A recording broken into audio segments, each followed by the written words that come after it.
এই লৌহজঙ্গের সদস্যের নেতা কর্মীদের মধ্যে থেকে এ দলের আদর্শিক কর্মকাণ্ডের সাথে সম্পৃক্ত ছিলাম। কিছুক্ষণ আগে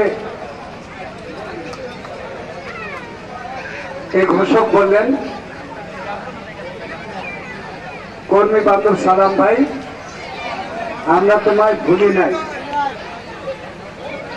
কর্মী বান্ধব সালাম ভাই, কর্মী ছাড়া পড়াই নাই। তো কর্মী আসলে বলেই তো সে পড়াই নাই। যদি কর্মী না থাকতো তাহলে কি আমরা থাকার কথা ছিল? আমার চেয়ে বড় কে? কর্মী। যার কর্মী থাকে সেই নেতা হয়, এটা না? নেতা হওয়ার বড় হাতিয়ার কে? কর্মী। এখানে সব কিছুর মধ্য দিয়ে দেশের পরিবর্তন, দেশের আন্দোলন, দেশের উন্নয়ন, আদর্শিক দল গঠন করা, সমস্ত কিছুর মূলে কর্মী।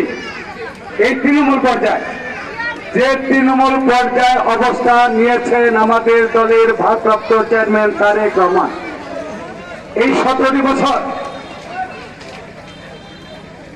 নির্বাচনে থেকেছেন, কোন অন্যায়ের সাথে আপোষ করেন নাই। আপোষ করেনি বলে আজকে 17 বছর তার আন্দোলনকে করে তিনি নির্বাচনে তার থাকতে হয়েছে। দেশনেত্রী বেগম খালেদা জিয়া, কারণ সংক্ষেপে শেষ করে দিব, দেশনেত্রী বেগম খালেদা জিয়া কারাগারে কেন গিয়েছিলেন? তিনি যদি এই স্বৈরাচারী ফ্যাসিস্ট হাসিনার সাথে কোন রকম আপোষ ফর্মুলা বিশ্বাস করতেন, তাহলে কি বেগম খালেদা জিয়া কারাগারে যেতে হতো? তিনি বলেছিলেন এরশাদ বিরোধী আন্দোলনের শহীদ রাষ্ট্রপতি জিয়াউর রহমান অবর্তনে